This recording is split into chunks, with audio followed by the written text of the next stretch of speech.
Lost Art of Fishing Stories, written by Andrew Cox. Get your copy today. Go to Amazon and search The Lost Art of Fishing Stories.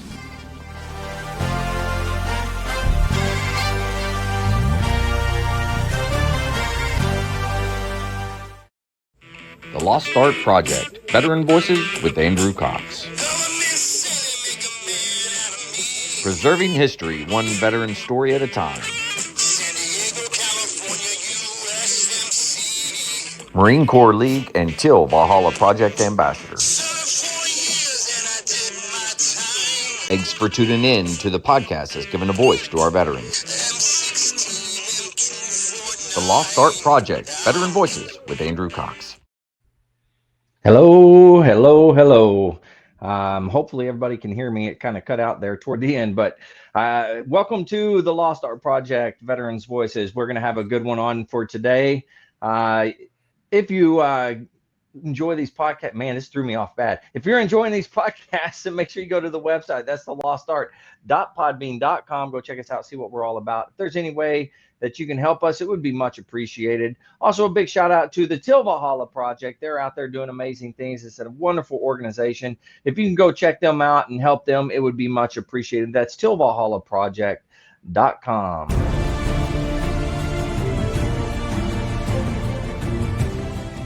Are you a Marine veteran? Are you missing that bond you had on active duty? Then I have a place for you. Join the only congressionally chartered Marine Corps Veteran Service Organization, the Marine Corps League. Get that brother and sisterhood back in your life. Become one of the fewer, the prouder, a Marine Corps League member.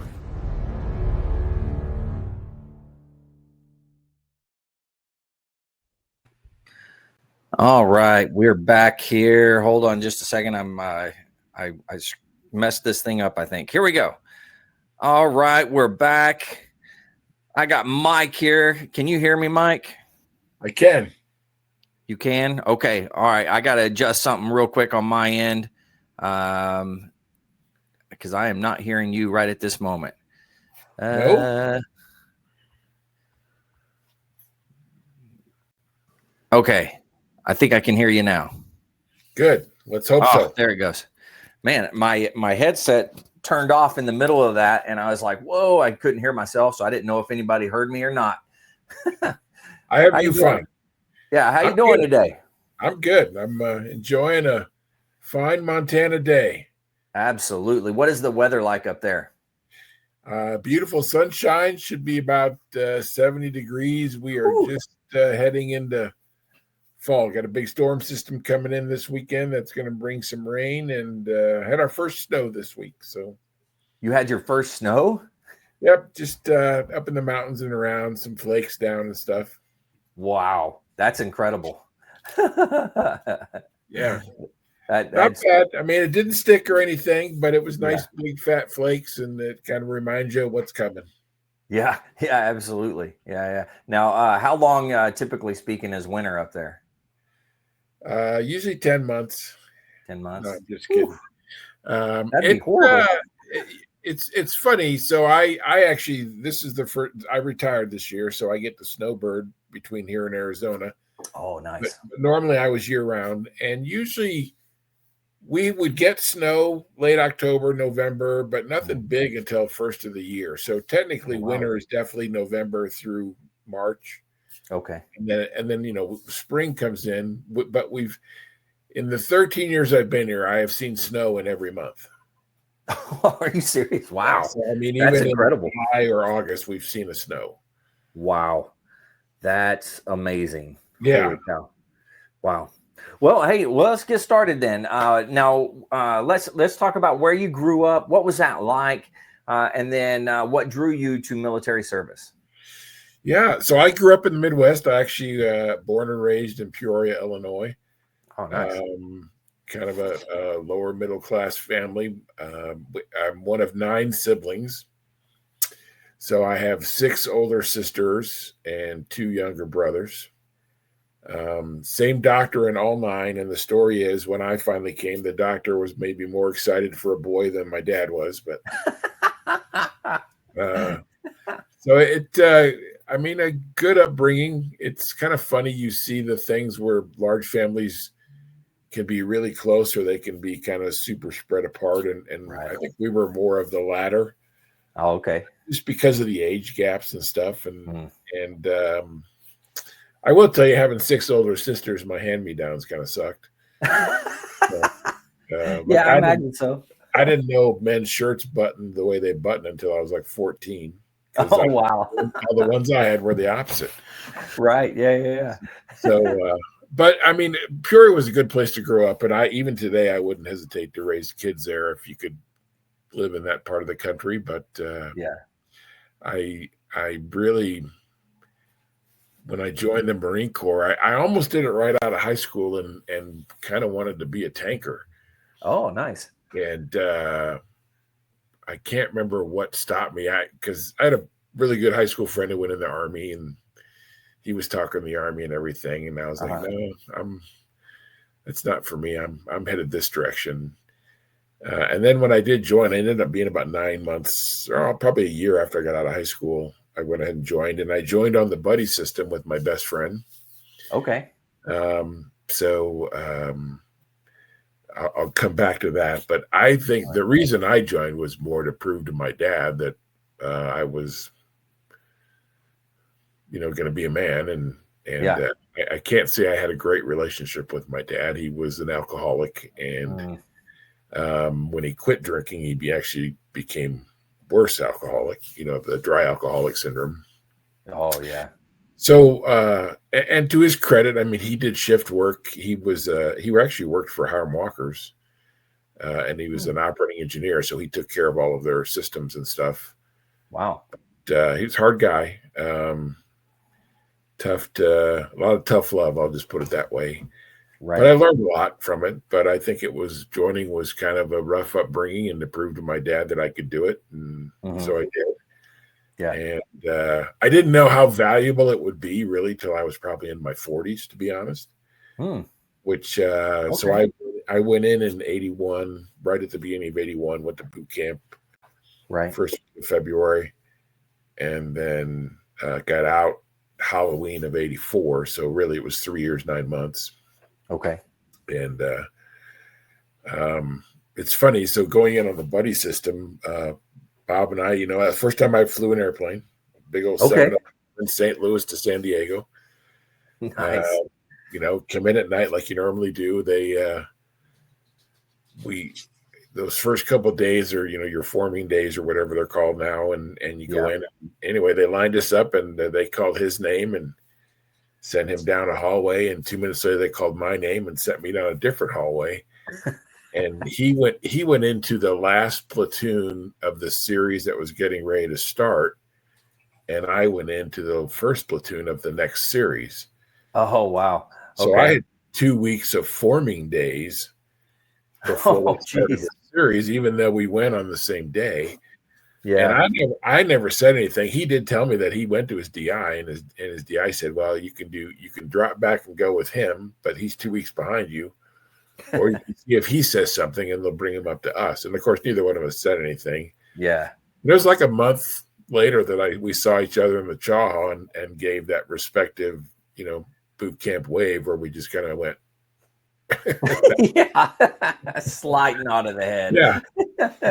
And the other thing, so when he got out, he went to his school. He was a combat engineer.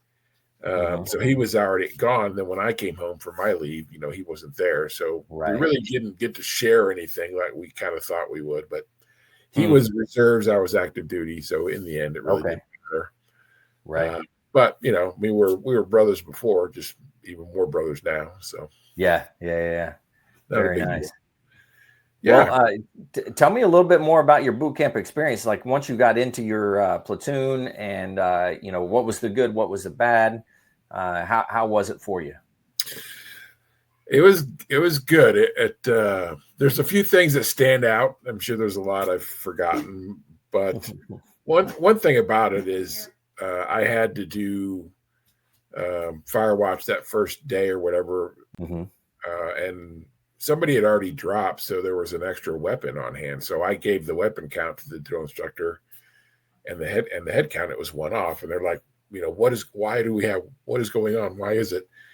And they were thinking about it. And then I just said, the private believes that so-and-so is no longer with us, but his weapon is still here.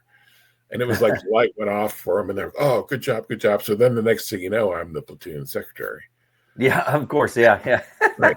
So, because I could count, I guess. Yeah. Which actually was good. I enjoyed it. There was already somebody appointed, and he had made a mistake, and they threw him out, put me in, and then they did ask me if I wanted an assistant, and so I chose the same guy. His name was Williams. I wish I could remember his first name, and of course, our platoon books don't give first names. Right. So if you ever see this, Williams, I'd love to get in touch with you. He was a great guy though, and he never, he took his licking and helped me out and stuff. But so I did that for the first half, and then we had a change in guide, and all of a sudden I found myself to be the guide, and it was the week we went into the mountains. Oh, geez. And it was, it was interesting. What a good time to get it right then, huh?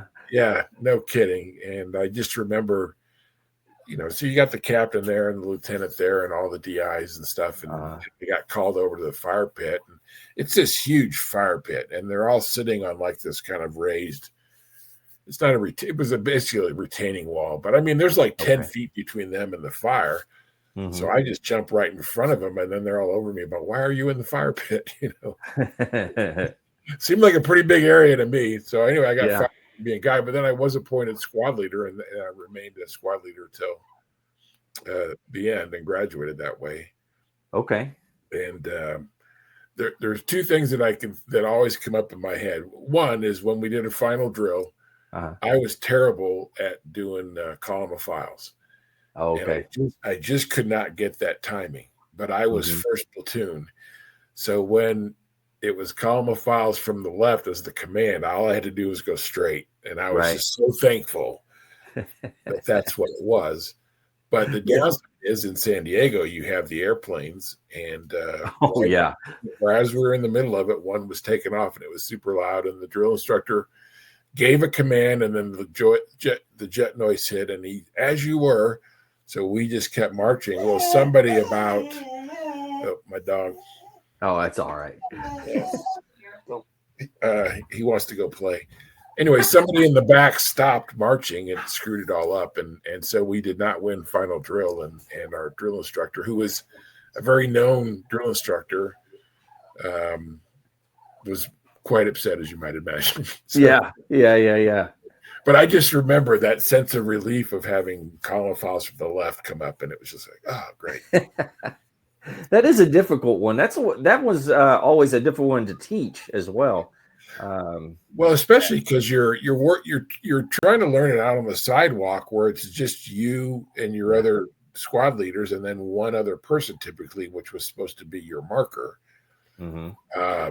But I just never got it, So I can't say never, but it was difficult. I'll just say that. It was enough to make me nervous. And when it didn't have to do it, I was like really happy. Yeah. And then, I remember being PT'd and stuff, and there's all kinds of stuff. I really didn't mind boot camp. There's a lot of us. I enjoyed it, to be honest. Yeah. Because I went in knowing that I knew what to expect. Mm-hmm. I knew why they were doing it. I'm reasonably intelligent. I knew part of tearing you down, and it is a mental challenge because they have to see if you can deal with it, because obviously boot camp's going to be easy to do what you could be slated for. So it just never really got to me. And there was a couple of times we had some fun, and I know we went in for training one day, and all 4 platoons come in individually. We came in first and we sat in the back half, but I was in the very front row. And then our sister platoon came in and in front of us, and you stood at attention until the DI said seat. And anyway, they all lined up, and I just said seat, and about half of them sat down. Nobody knew. Nobody caught me. Maybe it was a risk, but Anyway, the guy next to me, all I hear him say is brilliant. And that was it. And I mean, they got, they were made fun of and stuff, and they all got in trouble. And it was like the one moment where I thought, hey, I did something fun, Yeah. knowing that I would have paid the price had I got caught. But right. But still, hey, you didn't get caught, so it's all good.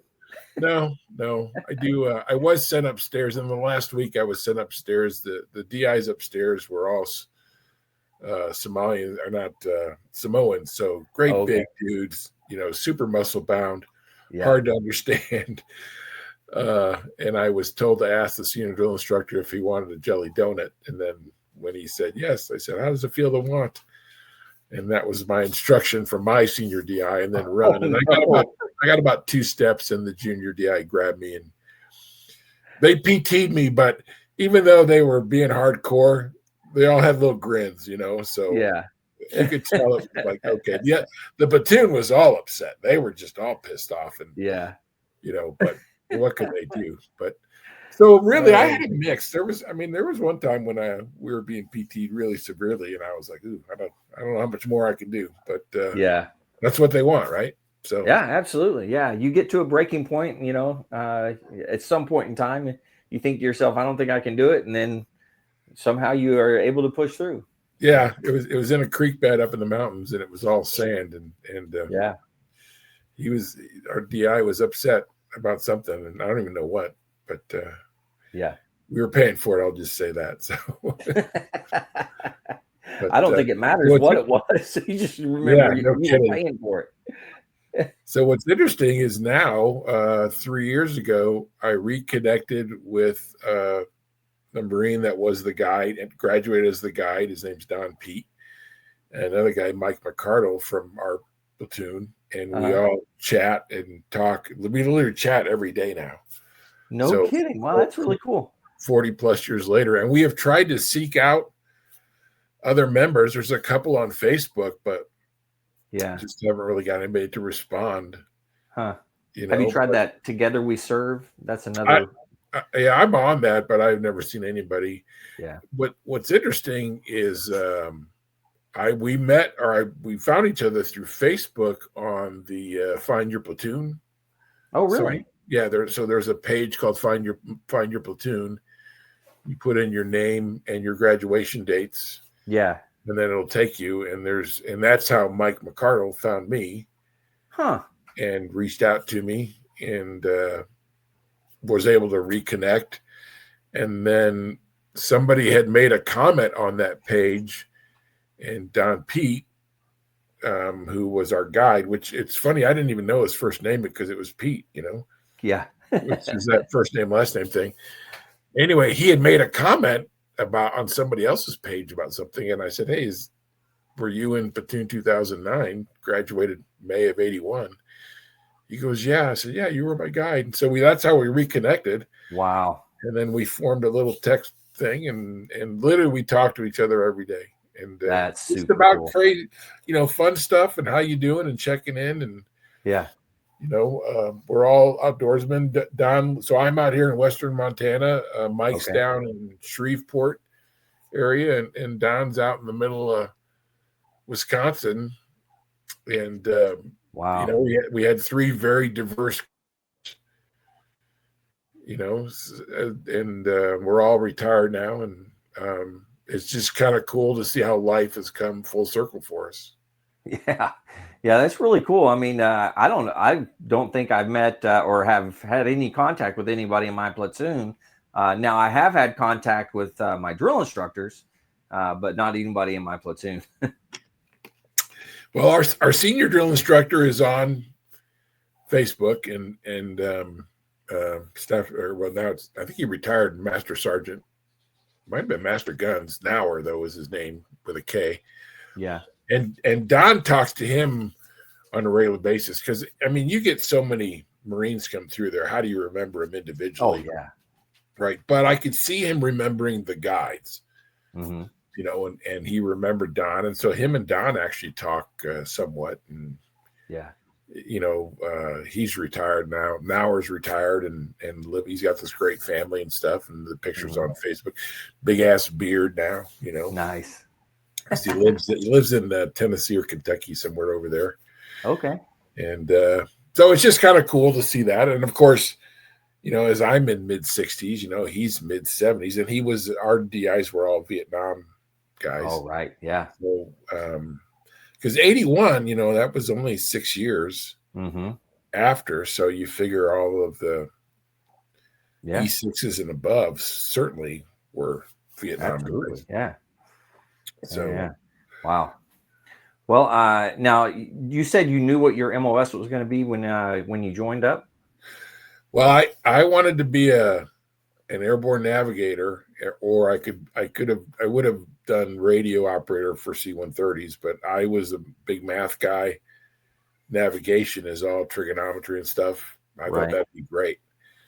And then in that last week when we got our MOSs, they said, you're 7,300. And I was like, okay, well, what is that? Air traffic control. Oh, yeah. Okay, what is that? I didn't know.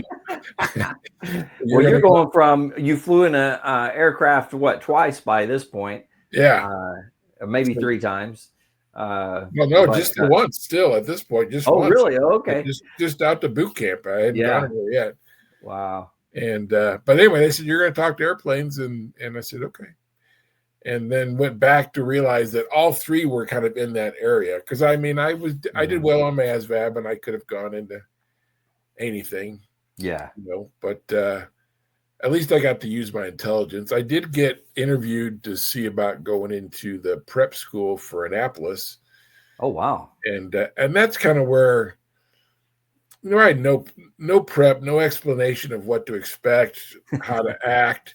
You're just going in as a recruit where it's, you stare straight ahead. And even actually the guy interviewed me said, you should look at so-and-so when you're talking to him. Right. I'm doing the private thing. Right. So it would have been interesting to do that. I mean, I had the grades for it, but in the end, fine. So I ended up going to Millington, Tennessee to learn how to be an air traffic controller. And I graduated school. Now, how long is that school? I want to say 16 weeks. Not super long. It's really? Yeah, it's pretty basic. It's more about, you have to be able to talk on the radio, so you definitely get tested on that. And then it's they're trying to see what your situational awareness is really a lot of it. Right. That makes sense. It's you're looking at the big word in air traffic control is anticipated separation. You have 2 planes that are going to occupy the same place at the same time. Well, if this one's 20 minutes ahead, you can anticipate he's going to be there before this one comes over, right? So anticipated separation. But you are down to, can you anticipate that when you only have minutes apart? Oh, wow. Yeah. So it's a visionary thing. But I will say I loved being a controller. I did that, so I graduated, went home for the weekend, and my first duty station was El Toro. So I think I might have had a week of leave or whatever. But that weekend when I got on the plane to fly down to Millington to start school is the weekend that Ronald Reagan fired all the air traffic controllers. Oh, no kidding. Yeah. So I walked into school not knowing all of this, but El Toro was also the center for the FAA, center control. So you have the airport itself, and they have approach control, which is your incoming and outgoing. And then when you get up to airspace, that's all controlled by the centers, which they're spread out across the country. So the center for California was in El Toro. All manned by DOD controllers or the FAA controllers. Well, all those guys got fired. So all of these senior NCOs that had years of experience all got shifted over to work the FAA.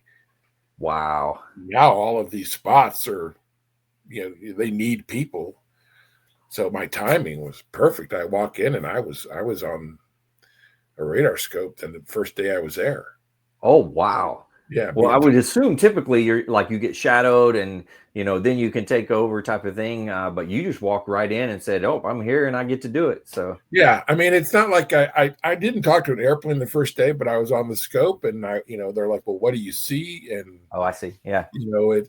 So each airplane has an identifier and stuff, and it's Mhm. like, okay, and you learn how the ident system works and squawking and stuff, and as you're learning about the tools of the trade, if you will, Right. Yeah. it was very apparent I was visually adept at what was going on, and I understood it.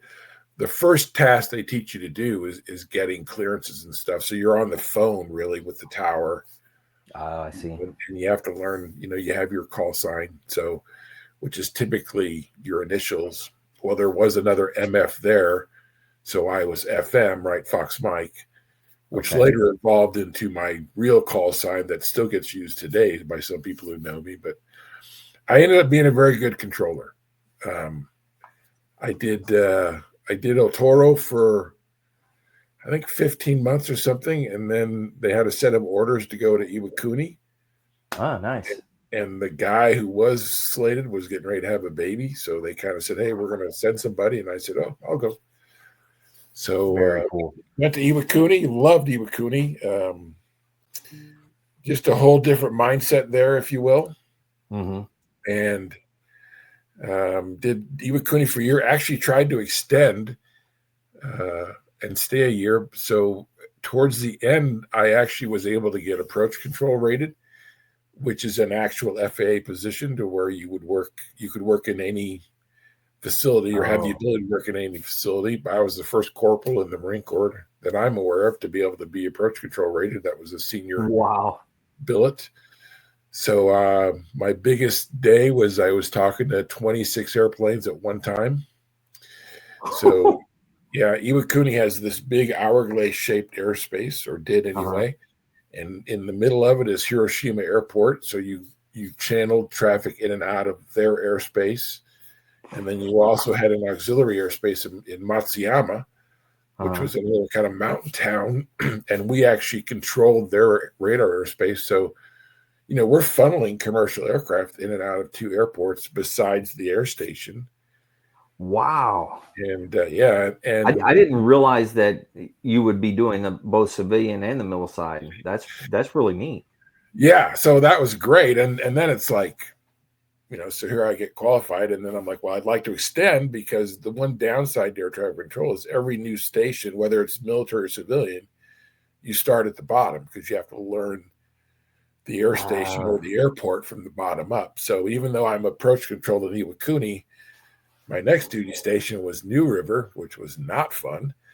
But you got to start down at the bottom and show them that you know what you're doing, and you have to learn the airspace, and you have to learn whatever obstructions are out there that you need to worry about and all that. Okay. But I went from having full commercial airlines, all the way up to 747s, jets, everything. New River is a helicopter base, and you're limited to 5 helicopters. So I went really expansive. I'm doing it to where now I'm like in a little fishbowl. Wow. And the most I could talk to is 5 aircraft at one time. When you were doing up to 26, you said. Yeah. So and then I was a corporal, there was a sergeant there. I am not a lean guy.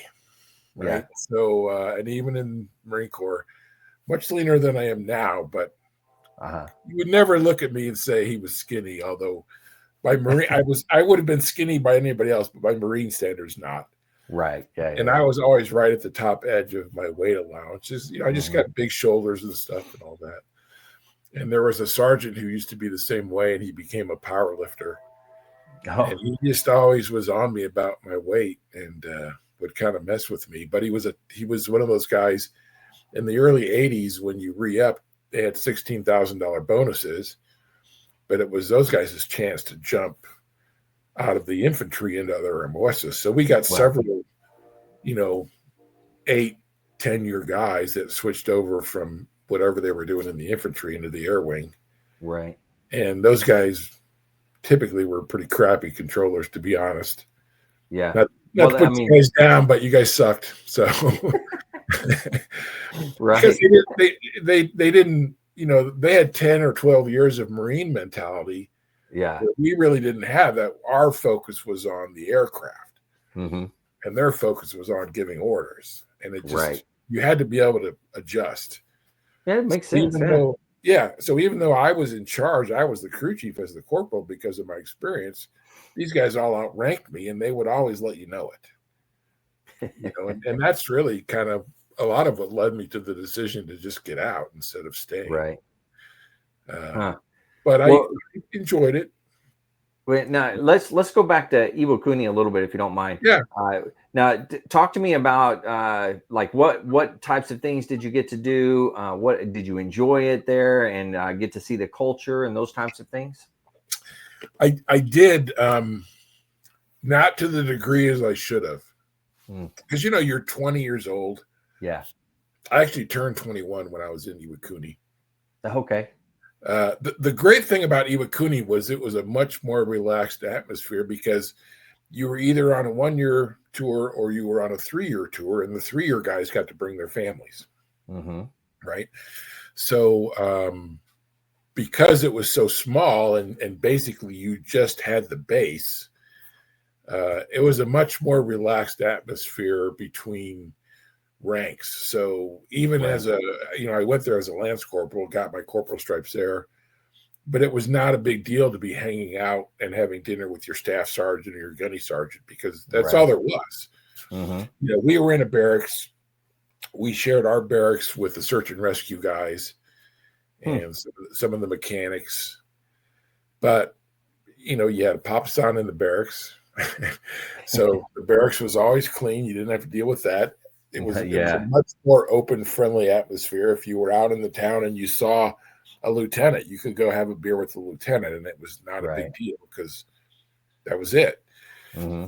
And so when you rotated back, like when I went back to Lejeune, all that stops, and there were a couple of guys who kind of forgot where they were, and you kind of see, they'd get the boom lowered on them because they couldn't understand that you can't just come into the gunny's office and sit on the corner of his desk saying hi.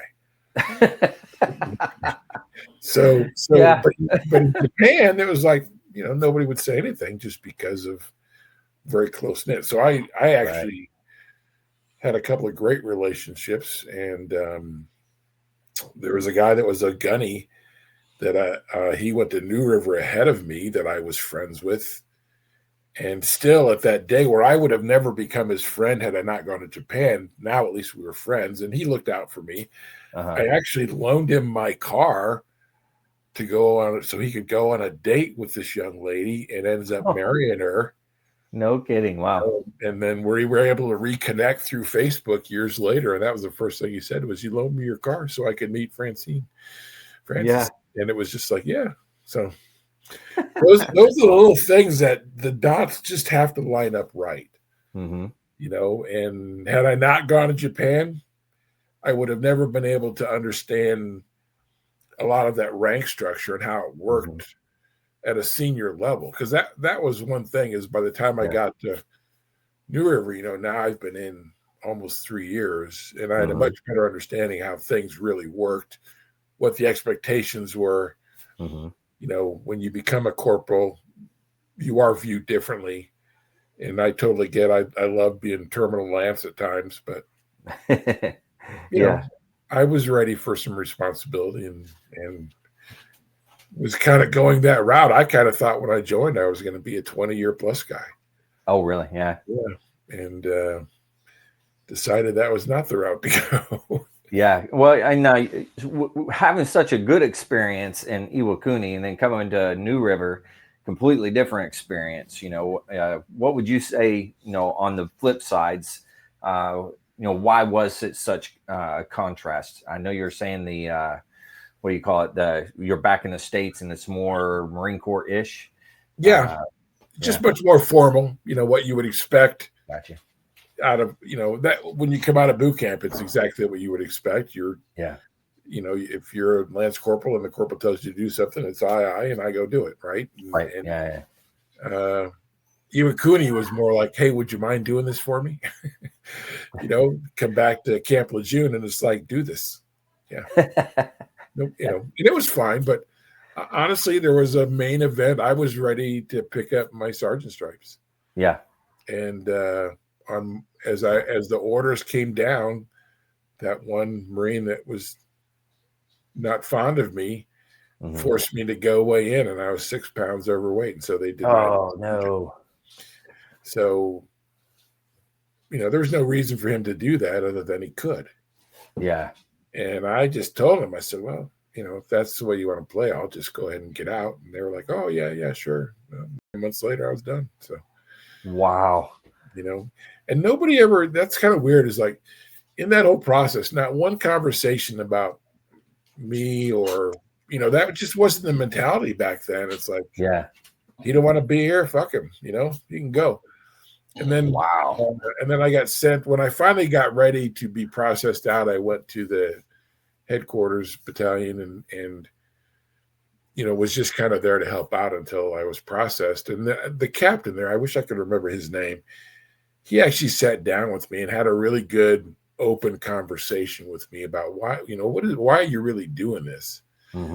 So then I kind of went through it. And at the very end, he goes, and I mean, he called me Mike, right? Yeah. He goes, Mike, you can really reverse this. You don't have to get out. And, by then it was like literally 8 or 9 months later. I was like, at this point, I'm ready to go. So, yeah. And he thanked me and said, okay. And had I had that conversation 9 months earlier, yeah, different story. Yeah. So I think that's one thing the Marine Corps has learned, though, that's one of the side effects of war is yeah, they're much more open to communication now than they were, because everything has to change with time. That's the one thing that's constant is change, and the Marine Corps is no different. I mean, you look at boot camp now compared to when you and I went through.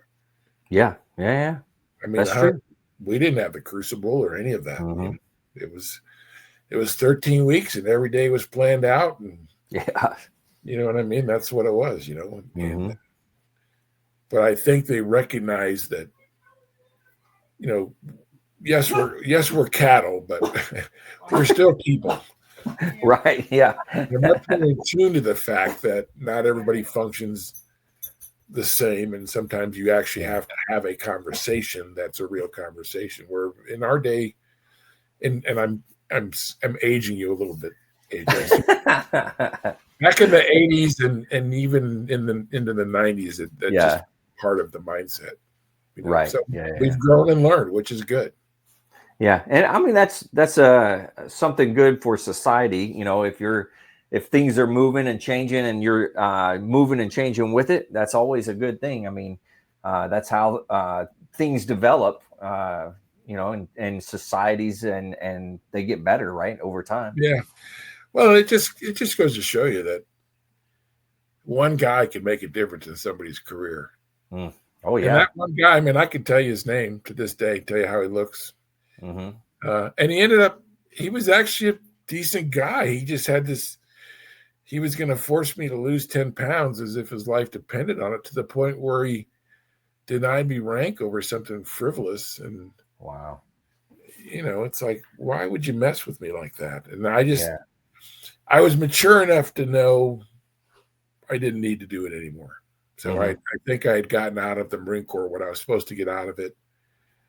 I did learn leadership and stuff, and I learned a lot more about me than I thought I ever would, and was able to put that to use. So now you were as you were getting transitioning out and everything, were you already looking at jobs and what you were going to do? No, at that point, I was ready to step away from authority. Okay. I came back to Peoria, which my best friend Bob, still there, obviously. Peoria is the world headquarters for Caterpillar equipment. Yeah. And drives a lot of the economy. Caterpillar had been on a really year-long strike. And so Peoria was pretty depressed still, end of 84. So came back and I really was, the rudderless ship. I didn't have any money. I didn't really need money. I was fine. Yeah. I got a job just to have spending money. Had somewhere to live. And Bob and I were like, we should get out of Peoria. So we decide we're going to leave. Mm-hmm. And it's him and his girlfriend, later wife, Mm-hmm. and another friend of hers who she worked with. Okay. And I had a sister in Phoenix, and we had a high school friend down in Florida. Wow. And we literally flipped a coin on which direction to go. I mean, I actually quarter in the air, heads it's Phoenix, tails it's Florida, and we went to Phoenix. Wow. Yeah. That's pretty wild. Yeah. So we decided to move from Illinois February 1st, and it should have been a one-day drive. It's normally 24 hours to Phoenix to drive out. We got hit with this incredible ice storm that came in. I've got a 73 Monte Carlo, which was a nice car. And he had a 1968 Ford van, which was his work van. Uh-huh. And his girlfriend, Dominique, had a pretty new Ford Escort. Well, there's four of us driving, right? So it's like, well, we're going to tow the Escort behind the van, and I'll drive Monte Carlo, he'll drive the van, but the girls could trade off. Right. Well, the snow, we get to St. Louis 3 hours away, and the ice is already so bad. We had to unhitch the Escort to drive it separately because it was pulling the van all over. Oh, wow. Yeah. And so we get snowed in 90 miles out of St. Louis on the first night. Well, we had only planned on one hotel room. Oh, geez. Ended up, we got snowed in there. We got snowed in Muskogee, Oklahoma. We got snowed. Then we had one good day of travel. We hit Albuquerque on what's going to be a good day. Uh-huh. The distributor in his van snaps. Oh, It no. drops the shaft down into the block. So his van is dead. We're 30 miles out of Albuquerque. Wow. So I take the Monte Carlo and we drive into Albuquerque, and we get a trailer. Okay. And we hitch the car, or we get the trailer out because we had the hitch already from the car. Uh-huh. We strip everything out of the van, which is all four of our possession. Everything we own, right, is in this van. Right. Basically empty it all out, and he literally signed the title and the keys and put it on the dash, and we No kidding. side of the road because there was, you would have to replace the motor in it, and it's a 1968 van, Holy cow. And there's even more to that story, but needless to say, it was, we've been on the road 4 days now, which should have been one. We get into Holbrook, Arizona, gets shut down because of the snow. The next day we get to Flagstaff, and the freeway is closed. So we only went 90 miles. The freeway is closed. Now we're on our fourth hotel night. We hardly have any money left, and the little hotel is next to a liquor store. Uh-huh. So being good Marines, what do we use our money on? Oh, yeah. We go buy liquor, and we had one big blowout in the hotel room. And we wake up the next morning, we're all hungover, and we turn on the TV, and the news comes on that they're going to open the freeway, I-17, in about 30 minutes or in an hour, and expected to be open for 1 hour. Well, shit, we were packed and on the road in 15 minutes. Wow. And then as soon as we got 20 miles outside of Flagstaff, you get down in elevation. Then the roads are beautiful. Pull into Phoenix at 70 degrees. Wow. So it was it was quite the trip to transition into adulthood. I'll just say that. Yeah. And then started, I got a job as a laborer and just really started working just to work. Yeah. Bob got hired by Arizona State. We actually both got hired by Arizona State University as laborers. Nice. in the paint shop. And he ended up staying there the whole time he lived in Phoenix. And 86, I think it was ASU's first team to go to the Rose Bowl. So there was all kinds of money coming in from the boosters, and Bob was he's one of the guys that painted the field and all that. And I went the other route, and I did slabs and stem walls. And then eventually I got into the apprenticeship to be an electrician. So kind of doing the trades route. He's doing the trades route as a painter. Yeah. And we're in our young, we're 25 years old or whatever. So life's good. I've got money in my pocket. I got an apartment with a guy I met at work that looked like Sammy Hagar, and that's his nickname to this day is Sammy. Oh, nice. And he was a ladies' man, and it just we had 3 years of a great time of being in our 20s with more money and long hair and motorcycles and just enjoying life, hitting the bars and stuff. And what about the future? It'll come. It'll get her. Don't worry about it. Very true. Yeah, and Phoenix at that time, huge booming city. Mm-hmm. So there were a lot of young people there. We're living right next to the university. Most of our neighbors were university students. Okay. And so here's Bob and I. We're both long hairs. Down past our shoulders and stuff. But we could have a educated conversation with the guy who was going to be a electrical engineer, or there was another guy that was studying nuclear physics. And we were smart enough to have conversations with them. So they just didn't really know what to make of us because we weren't dumb idiots. We were probably smarter than them. Yeah. But it made for some really good bonding and stuff. And we were kind of like the big brothers and looked out for these college kids because, they were 21, 22, sometimes 23. Yeah. It was you were pushing 30 at that time? Yeah, I would have been 20. I was, between 25 and 28. Okay. And then I met my first wife kind of there, and then that's the new path, right? So married 5 years and had my daughter, and then that marriage ended after 11 years. And were you in Arizona this whole time, or?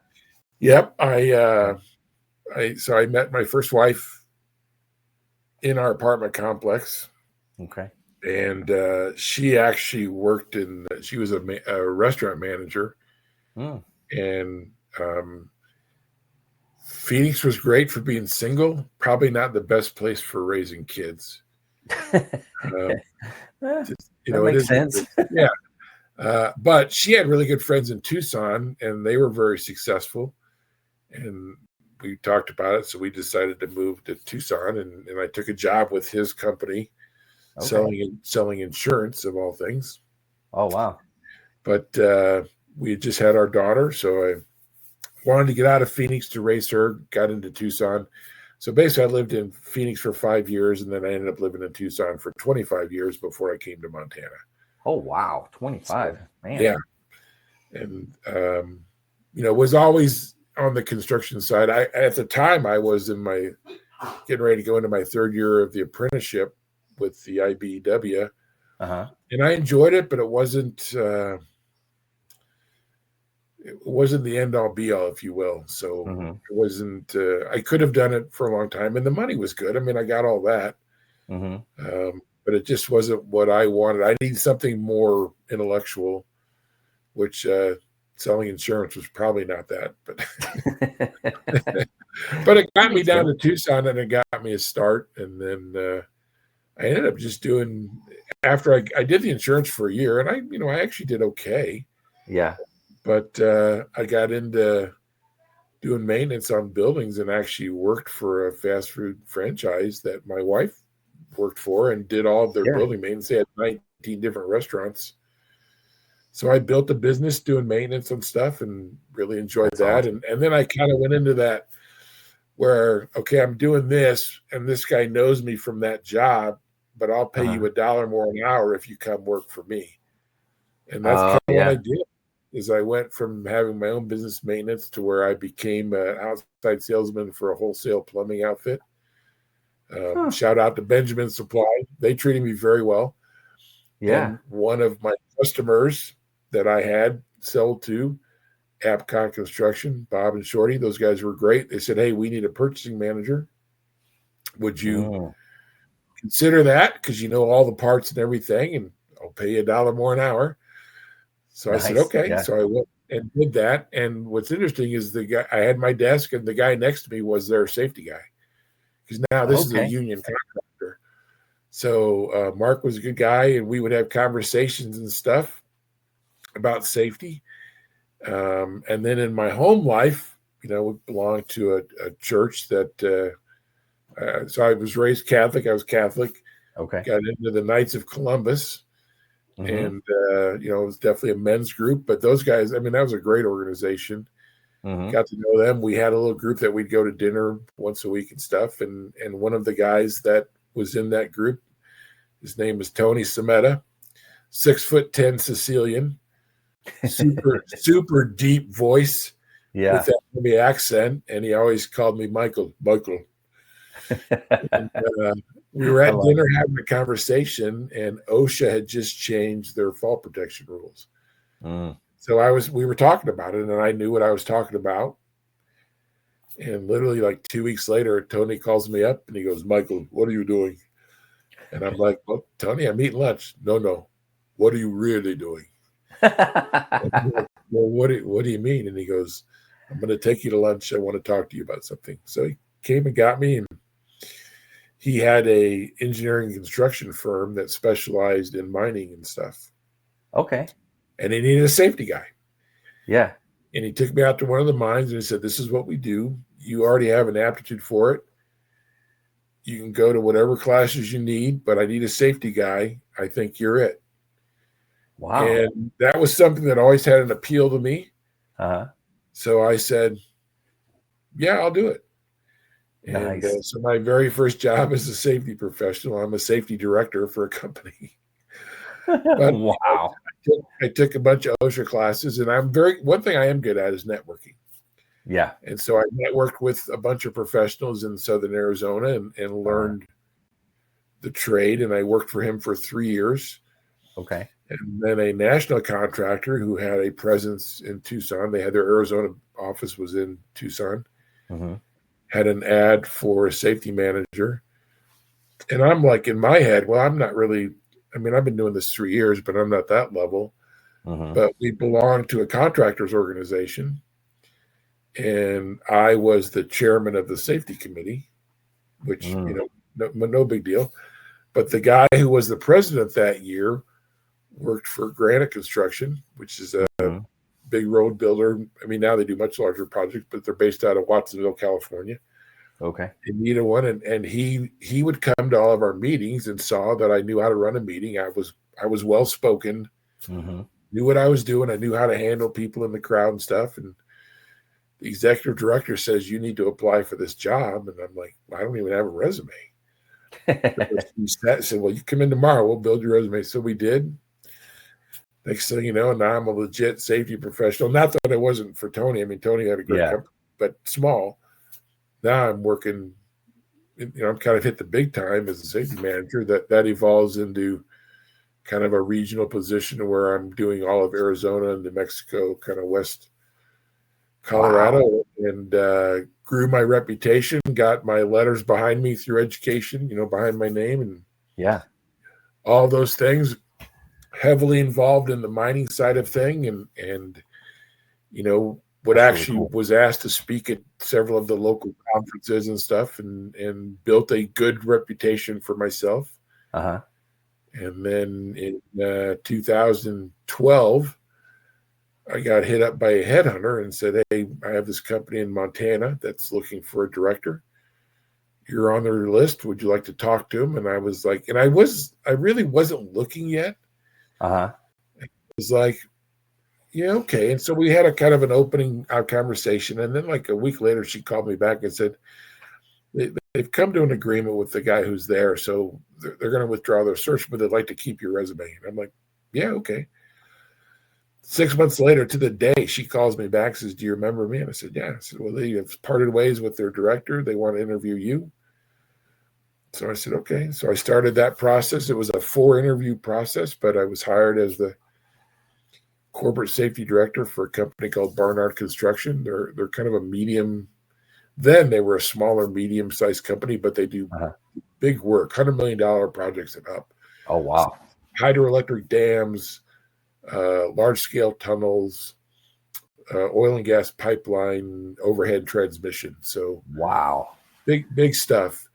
And, I hadn't worked on those larger projects, but I certainly knew safety. Mm-hmm. And I started what ended up being my final part of my career, worked 12 and a half years for them. Nice. And was able to retire and was able to financially retire because I had good choices. And here I am today. I mean, so that's my professional career. And even today, I still do consulting and stuff. And I've done some expert witness stuff. So okay, I look back at 40 years of saying I want to use my mind. Well, I was given the opportunity to. Yeah. And had no idea how much I would be on the people side of it. Yeah. Because, safety is safety, right? There's different mechanisms, there's different methods of work, but safety is about people. Mm-hmm. So you can learn to understand the people and what motivates them. Yeah, that's true. That's how you do safety. So yeah. And there's all kinds of jokes that go with that, but that's kind of I don't know that we really were planning on that, but that's my professional career in a very small. No, that's fantastic. And then you stayed there in Montana, and that now you're just out fishing, hunting, skiing. Yeah, all of the above. More or whatever my wife tells me, but okay, I understand that. No, it's funny because when I got the chance to come to Montana, well, I had a brother who moved to Billings. I actually had a sister who was in Billings. She had a scholarship to the University of Illinois, and instead she moved from Peoria, Illinois, to LA with my older sister. Wow! Just because she wanted to get out, right? And she met her husband. He was a buyer for grocery stores, but he was from Montana, so they met, married. He moved back home. So I have a sister in Billings. My brother, 2 years younger than me, out of high school, moved to Billings. So when we would visit, at that point, Tom was in Billings. My sister Annie was in Missoula. So you'd go to one and you'd drive to the other. Mm-hmm. Well, every drive we'd go through Bozeman. And Bozeman was it's a beautiful city to drive through. Mm-hmm. You got the Bridger Mountains and the Spanish Peaks, and you come through in the spring and they're all still snow-capped and it's big grasslands because it's cattle company and stuff. But still it's a valley, gorgeous. And I kept thinking someday it would be really cool to live here. Well, when the opportunity came, here I get to go to Bozeman. And so to go to Montana was natural, and we really do love it here. Yeah. So now, since retiring, we actually bought a little bit of land and moved up into the Northwest. We're up kind of by Big Fork, Montana. We're about an hour to drive. It's 2.5 hours to Glacier, but we're less than 100 miles from Glacier as the crow flies. Glacier National Park. Yeah. So that's just really cool. Stunning up here. Love it. We got a little bit of land. Enjoy it. So the past year, retired in March, it was really about moving up here and then buying the toys that we want to buy. The first thing we got to do is we got to get a tractor because, we got 5 acres. We may need a tractor someday. Oh, that's true. Yeah, you got to have a tractor. I mean, come on. So, but it's very useful. And and then, we ended up buying a fishing boat. We bought a pontoon. Nice. Tried to fish from because my wife loves to fish. So, and we bought a side by side. And so all of the Montana toys. Right. And we're learning to take advantage of them. Yeah, you're in Montana. You have to have the Montana toys. I mean, it only makes sense. Yeah, and I mean, we've got there's the community we're in is called Condon, which is an unincorporated 300 people community. We're 50 miles south of Big Fork, but there is a series of lakes up here. There's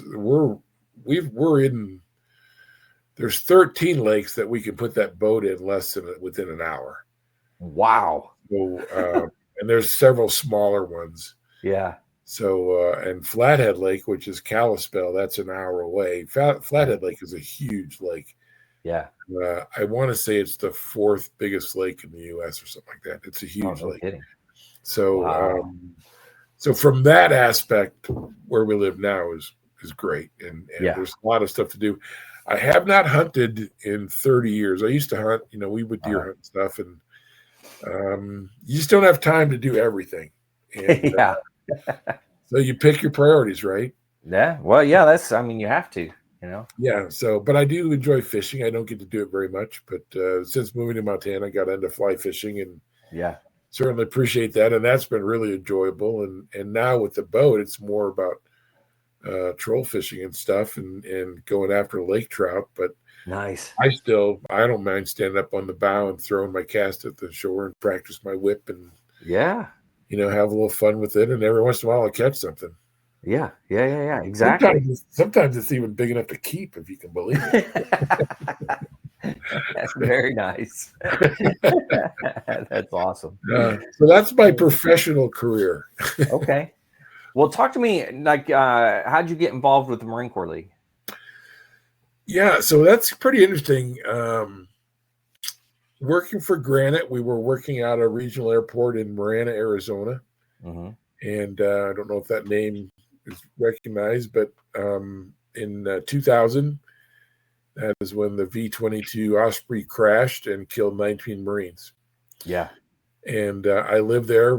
I mean, vividly remember it was at night, and all of the, video and everything, and just was like, man, terrible to see that, and knowing that they're Marines.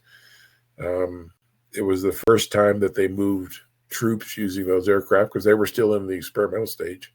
Right. And it was just a horrific accident. The next year, we were working up there, and I don't know if you remember, but the Accenture World Golf Tournament was in Tucson, and that's match play. Tiger Woods, this is in the apex of his career, and they needed Tiger's private plane was a very large plane. I think it was the 727, and the airport couldn't handle it, so they wanted to not the runway, but the parking. So we were hired to build a large tarmac. we were working up there, and a guy that worked for us was a Marine, and his then wife was involved with veteran stuff. And they said, hey, we'd like you to come look at a monument and see if you could help us fix this monument. And I'm like, okay. Mm-hmm. So right next to the runway is this ground level monument that they had made in where the actual crash site was. Oh, wow. Okay. And because it's next to the runway, it's low. And what it was a Native American design using colored rock. And it's a beautiful design. So you could actually go online and see it. Okay. And the problem was the monsoons hit there and stuff, and it was washing out the rock. So I got together, and I went to my boss and said, hey, is this something we could do voluntarily? And he said, absolutely. So we literally just built a curb around this, and the design it's almost shaped like a light bulb. It's kind of a circle with a rectangle, and the Native American is rays of the sun going out, right, which is eternal life. So I was able to, I had one of my carpenter foremen set up the curbing for me, and then Granite is big into aggregates. Our geologist there helped me source out the different colors of rock, and we got all new rock donated, and was able to redo the design in the original colors. We made it, we think we improved it a little bit we changed one set of rock, but anyway. So the whole thing was that if an aircraft was off the runway, it would still go, it would not impede the aircraft. It had to be sloped enough that cars would go up over it and all that. And so I'm like, okay. And then the guy who was in charge of that said, you should join the Marine Corps League. And I went, what is the Marine Corps League? Now I'm in my early 40s. Yeah. I'm like, well, what's the Marine Corps League? And he says, well, tell you what, we're having I was a Harley guy. He was a Harley guy. He says, we're having the 5th anniversary of this, and there's a big Harley ride. Do you want to ride with me? And I'm like, okay. So I had no idea. This was like there was probably 700-800 motorcycles. Oh, wow. And the families of the Marines were in this special, they call it a redneck limo, but it's like an F-250, but it had been extended like 30 Oh, feet. right. Limousine. It was actually very cool. But, they did a poker run, and the family kind of all did it. And so we jump in line to follow it out. Well, as it turns out, we're right at the front of the line. I had no idea. I'm right behind the families. And Oh, wow. so we pull into the airport, and I'm like, okay. And there was this big celebration, and got to meet families. And then they wanted to take the families out to see the new memorial. Mm-hmm. And they're like, well, here's the guy who built it. Come with us. So I'm like, okay. So here I meet these families and stuff, and I still am way out of my league. Yeah. And then Don Levetter was his name. He says, well, you should come to a meeting. And so I said, okay. At that time, there was only one detachment in Tucson, and it's detachment 007, which was formed by the E Company Marines from Tucson that were all chosen reservoir guys. No kidding. Wow. So it was formed, back that long ago. Yeah. You'll see number 7. It's been around a while. Absolutely. Still to this day. And that's how I got involved in the Marine Corps League, which would have been, I think it was 2005. Oh, wow. Okay. And but I lived way up on the north end of Tucson. So after being there for 2 years, we decided to form a new detachment up, and we took Marana as kind of our home base because we had Tucson addresses, but we basically were closer to Marana than we were the city of Tucson, actually. Oh, I see. So, but part of that was that in forming that new detachment, that would be their focus would be on the Marine Memorial for that Osprey crash. And Nighthawk 72 was the call sign of that aircraft, so that became the name of our detachment, Nighthawk 72, Marana, Arizona. And I got involved in doing the memorial every year. And to this day, I'm still involved, and kind of took over as being, in year 10, I took over as kind of being the chairman, whatever. We had a reunion with all the families, and 10 of the 19 families had representatives there from all over the U.S. We fed them, did the memorial service, which is actually, it's a beautiful memorial service. We have a couple of guest speakers who talk about the Marine Corps and the importance of those 19 Marines. And then we read the names. We have doves that take off. We ring the bell for every name, put a yellow. It's a great memorial. And there's a website on Facebook, or there's a site on Facebook, Friends of Nighthawk 72, where you can go in and see past ones. Oh, okay. I typically am the MC, but I've also been a speaker, let somebody else MC.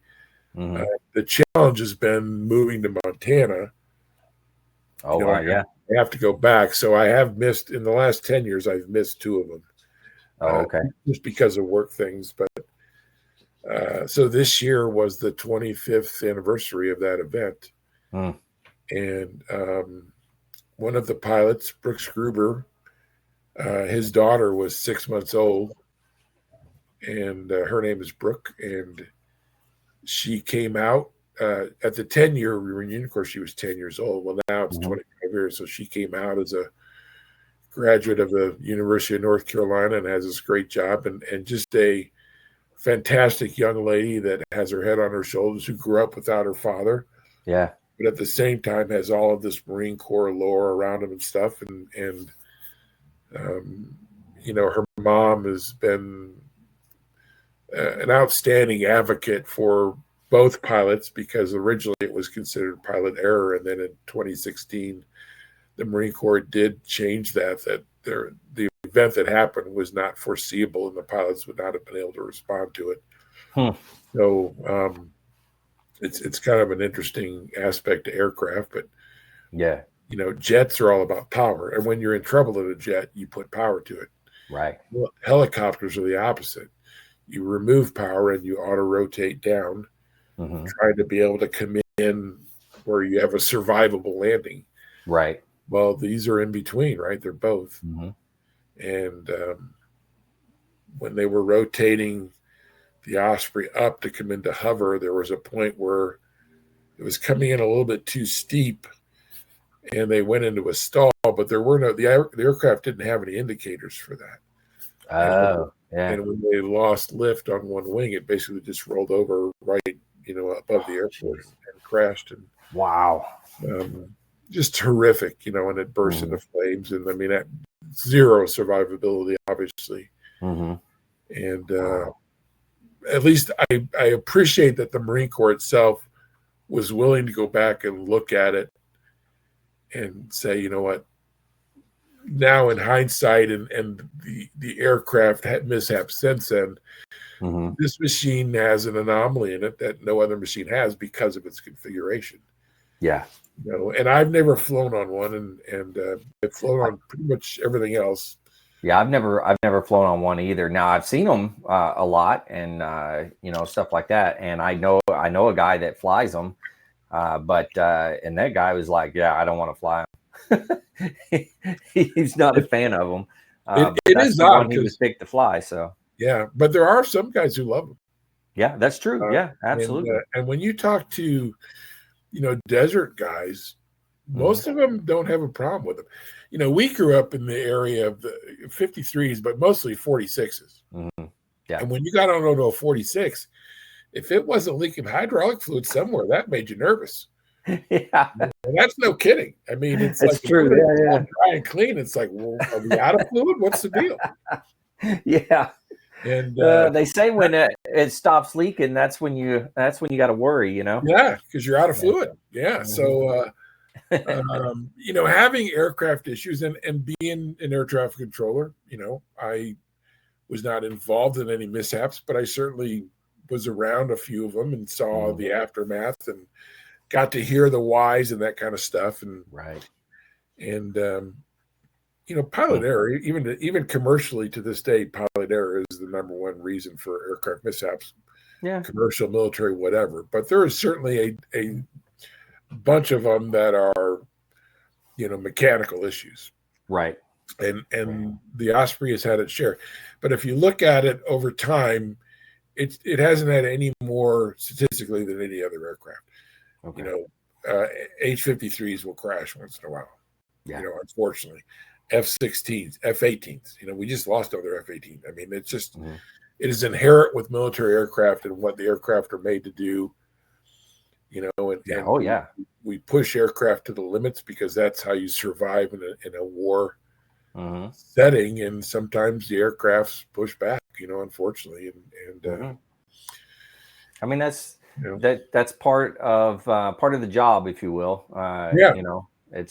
We have those risks, and as veteran or not veterans necessarily, but active duty military, they have to take on those risks, and sometimes it's not in their favor. It's interesting too, because one thing, AJ, that I've thought about is that if you're in the military and those things happen, you understand the whys, not what happened, but the fact that it does happen. Right. Because that's the environment you're in. I mean, you're built to go to war. Right. And have a plan, but know your plan is going to go to shit as soon as you start receiving fire, right? Right. Yeah. Well, I mean, that's how we're built. And there's so much truth in that, where the average civilian doesn't understand that, military aircraft, any aircraft, are used heavily. I mean, commercial airlines fly every day, and typically they make six to 8 flights a day. That's more than your car. Oh yeah. So, and when you have literally millions of them, it's things will happen. And I think veterans understand that things happen probably more than others because we've experienced it much more firsthand. Things happen, and you have to learn to adjust. Right? I mean, gun a highway, right? Improvise, adapt, and overcome. That's right. Well, that is one of the great benefits of being in the military, is you do understand what that really means. Absolutely. And it doesn't mean you can't, having not been in the military, but you certainly typically don't have the firsthand knowledge that we have. Yeah. And I think that goes for every branch. Oh yeah, for sure. Yeah. Absolutely. So, Well, hey, Mike, is there anything that maybe we missed that you want to hit? I want to make sure you got everything you wanted to say out. So, no, I will say this. So I do want to promote the Marine Corps League. So having been a 20-plus year member, I went all the way up to become, in fact, when I met you, I was just ending my term as the National Vice Commandant for the Northwest. right. You are giving every opportunity to be a leader if that's what you want. Mm-hmm. And the Marine Corps League, the same with other veterans organizations, whether it's, the disabled vets or it's the VFW or the Legion, Mm-hmm. they desperately need leaders. But they also desperately just need members who Right. want to belong. And, when I joined the Marine Corps League, I certainly didn't expect anything. I didn't expect to get out of it what I did. Mm-hmm. But now as I go into my retirement chapter of life, I gained tremendously on the friendship side, especially, Mm-hmm. because before, I'd have a Marine sticker and somebody would say, "Hey, were you a Marine?" And be like, "Yeah," blah, blah, blah. And then that was it. Right. Where then I became to where now I'm actually hanging out with Marines. Mm-hmm. And after 20 years of that, it doesn't get old. That's funny. And yeah, I've got some great jokes out of my fellow Marines. So thank you. And, coins is another example. In the 80s, we didn't do coins. Mm-hmm. Had never even heard of them. And they really kind of came back with Desert Storm, and Right. Bush was a big promoter of that. And Mm-hmm. so now I have this great coin collection of people that I've met all over. I have some coins from Marine Corps commandants. I Mm-hmm. got to have dinner with Jim Conway one time. Nice. And I got to be around this organization out of Bozeman called Warriors in Quiet Waters, who take post 9/11 Marines that have especially PTSD issues, but also a lot of limb missing stuff, and they teach them to fly fish. Yeah. Just a phenomenal program that was started by Colonel Eric Hastings. He wanted to do something for these guys coming back from the desert to help them, and he starts this unbelievable organization. And now Wars in Quiet Waters is led by Brian Gillespie. He's a retired colonel, combat Marine, saw heavy action, Mm-hmm. Iraq, Afghanistan, just an amazing guy. And those are the things that I really appreciate in my later years that I would not have been exposed to without being involved in the Marine Corps League. Yeah, that's a good point. And becoming Marine centered in my later life. Because, age 25 to 40, I was a Marine, but okay. Yeah. I was peacetime Marine. I never saw combat. And Right. I'll add one story to that just to kind of highlight that. When I got involved in the Marine Corps League, there was a Korean War vet, and Don was a great guy. We were sitting around one night, and they were talking about, I should run for office or whatever, and I'm like, well, I never saw combat or anything, and Don he goes, Flynn, you're full of shit, and I'm like, what? And Harold Don was his name, but anyway, I'm like, what? He goes, look, I get that you didn't go to combat, but had you been told to go, you would have gone. And I'm like, well, yeah. He goes, you just weren't told. You were lucky enough to be not told. It doesn't reflect on you in the least that you didn't go. So you need to get that out of your head. Yeah. And that really hit me kind of hard, because I have absolutely the utmost respect for combat veterans, as you can imagine, and always separated myself out because I was not one. And he's the one who told me that, you still did your part and you can still help those combat veterans. Sorry, my kid in the background there. That's all right. But you can still help combat veterans just by being a leader and saying, hey, we're here to help you, and being active. And so that's really what kind of got me onto the path in the Marine Corps League to get involved in being an officer, and then commandant, and then the department commandant for the state of Arizona. And then I came to Montana. I became department commandant for Montana, and then became national vice commandant on the board of trustees, and really got to be involved in some great discussions on how do we help specifically Marines and corpsmen and chaplains and everybody associated with Marines, but veterans in general. Right. And I have such a tremendous respect for what they go through in the VA system that I would not have ever had I not gone this route. So my career paralleled my love of people, and the Marine Corps League allows me to use that love of people to help people. And so as I look forward now in retirement, I still get to be involved on that level and say thank you to a lot of people who deserve it. Yeah, that's awesome. You couldn't get a better speech and a better sell than what you just did for the Marine Corps League. Well, tell TJ it's his fault. I'll let him know. I got to work under three great commandants, and TJ is absolutely top notch, and I think Russ Miller coming up, and I know these are name dropping, but Russ Miller and Dave Porter and I think the Marine Corps League is going to have great leadership. Bruce Radcliffe coming in behind them. I mean, the next 8 years is really strong leadership of the league.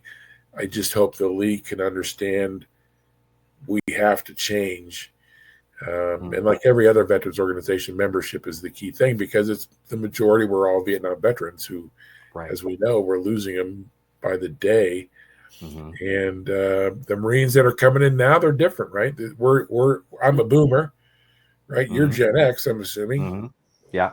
Okay. These guys are Gen Z. They were raised different. They think differently. The Marine Corps trains them differently. That's true. So we have to adapt to them. We're in this mode where we try and get them to adapt to us. We have to adapt to them and figure out what they need for help. And when we do finally figure that out, I think we'll remain a tremendous organization. But we've got some growing pains. Yeah. I think we're starting to move in the right direction. Yeah. Social media is a big influencer nowadays of the younger generations. So I've been seeing nothing but great positive stuff coming out from all the different Marine Corps League chapters and stuff as they send it out, and great social media posts. So that's one aspect, and that's improved greatly just since I've been a member. Yeah, so. And now if I get hungry, I snack on a few crayons, and I'm good to go. That's right. That's right. Nothing wrong with that. Yeah. Well, shoot, Mike, thanks for coming on and doing this and sharing your story. Toward the end of a podcast here, I have these rapid fire questions, and it's always a fun time in my humble opinion, but here we go. All right. What is your proudest military moment? Oh, wow. That's a good one. I think honestly, just the fact that I served as a Marine and recognize now what that did for my life. I don't know if I could highlight one moment. That's a good point. I can say when I was at the height of air traffic control like that, on that day where I had 26 aircraft, at the end of that day, that was a pretty cool feeling. Yeah, absolutely. All right. What is your most embarrassing military moment? So at New River, five aircraft, 5 helicopters in the pattern at one time. Well, understand pilots have to have they have to do so many reps to both runways. And so this pilot said, hey, I'd like to do touch and goes on runway 19. We were landing runway 1. And I'm like, okay. But we had to get the airspace from Cherry Space. So I requested the airspace, and they're like, well, you're landing runway 1, right? I said, yeah, but I have a pilot who wants to do qualifications to 19. Okay, gave me the airspace. So essentially, I am running aircraft on both ends of the runway. Oh, okay. I recognize you are 10,000 feet apart, so almost 2 full miles. Yeah. And, you go over the landing threshold, and they keep going, and then they go out into the pattern. Well, at the other end, they do the same thing. They're just doing this, right? But they're literally 2 miles apart. Yeah. And so I got called into the captain's office, and he was not a good officer at all. It was terrible, actually.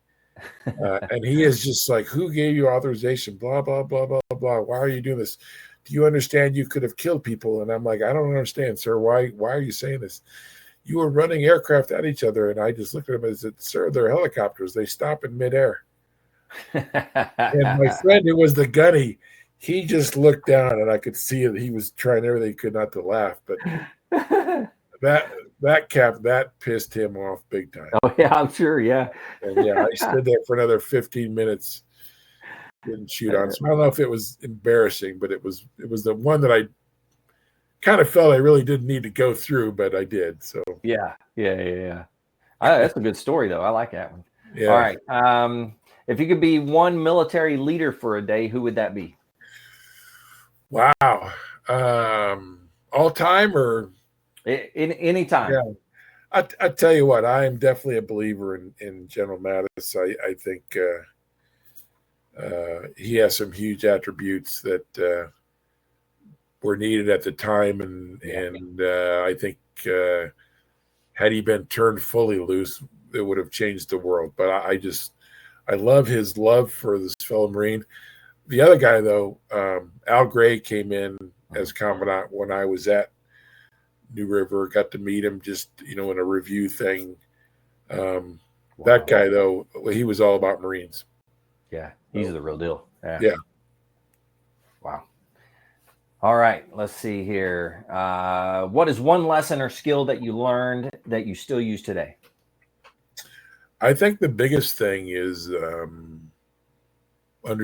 understanding people from their view, because as humans we project what we think they are, right? And I think the Marine Corps and my whole career has been that you have to let people show you who they are and not preemptively say this is who they are. So it's that recognition of the individuality, and different people do different things for different reasons. There's no whys or whatever. It's just the way it is. And you have to learn to adapt to them. It doesn't mean you can't train them, teach them, encourage them, whatever, and even get them to go a different direction. But you still have to understand that you're starting with someone who has their own opinions and their own feelings and their own behaviors, and determine what that is before you decide what it should be. Yeah, that's a good point. Yeah, absolutely. All right, here we go. In the zombie apocalypse, what will be your weapon of choice, and what anthem will be playing? Boy, if I had a Ma Deuce, I'd enjoy that. Yeah. I tell you, I'd be pretty basic. I'd never want for a Claymore. I'll say that. If I had a 240 would be optimum. Yeah. Because you can do a lot of things with that. That's true. Yeah. Even though you got to carry it around. What anthem, though? That's a good one. Probably Thunderstruck at the moment, although there's so many different choices that you could make. But that's true. Thunderstruck's a good one, though. It's got such a great build-up. Oh, yeah. Are you familiar with the song Narco? Ooh. Edwin Diaz, he's the closer for the Mets. I'm a big baseball guy. Okay. And anyway, there's a song called Narco that is a Tex song, but it's got this great intro and then just kind of boom. But it's one of those that really pumps you up. I'll say this, though, when I do speaking engagements, because I do a lot of public speaking, the song that I put on when I get ready to warm up is a song called Stop the Rock. It's by, I can't think of the group all of a sudden, but if you, it's the same group that redid the theme song for Lost in Space. And it just has this great intro, and then it just like boom, boom, boom, boom. Yeah. With it. And so it really hypes you up. It's kind of like my modern version of the theme for the Lone Ranger. Right. Yeah. So nice. Atomic 440. Atomic. Now, is that the band? Atomic 440. That's the band. Yeah. Atomic 440. Stop the Rock. We're good. All right. Let's see. Next question here. What animal best describes your time in service? Good one. I mean, part of me thinks Eagle side of things, because I mean, even there, I was still, given leadership opportunity and took it and stuff. Mm-hmm. I was pretty loyal, though. I could see being a dog too, or I've got some. Yeah, I'm a little vicious at times, but I'm pretty loyal and I'm happy-go-lucky and like to do stupid shit. So yeah, I like it. All right, knowing what you know now, would you do it all over again? 100%. Very nice. Now, there are some lessons I wish I could have learned earlier, maybe. I mean, if you look at that, if you know then what you know now, yeah. Not only would I do it all over again, I think I'd do it better. Nice. Yeah. As long as you got to learn from your mistakes. That's the yeah. I like that. All right. I always give an opportunity for words of wisdom. Anything you may have for our listeners. Boy, good one. I think if there's one thing that I think everybody could work on is don't be afraid to stick your toe in.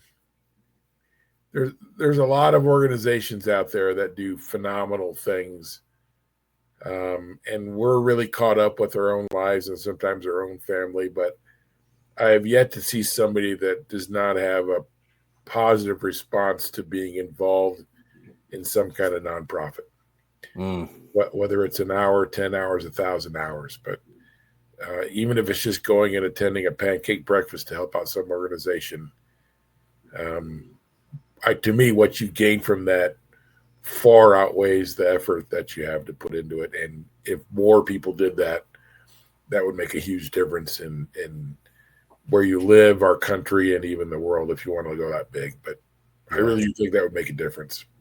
Yeah, man, that's good. Good advice. Yeah, man. Well, hey, I appreciate you for coming on. Appreciate you for doing this.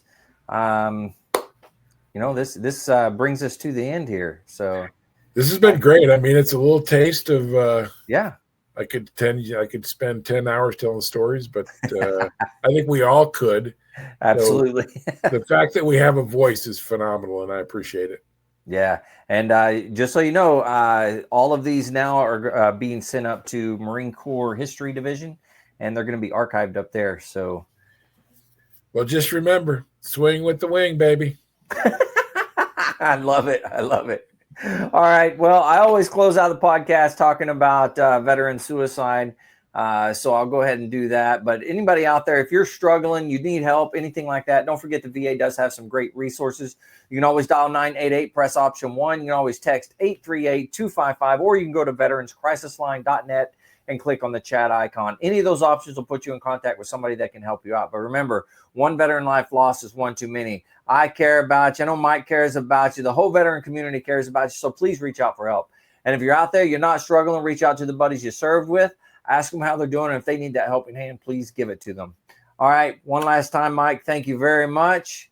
To all the listeners, stay motivated, change your socks. And just take 2 ibuprofen. You'll be fine.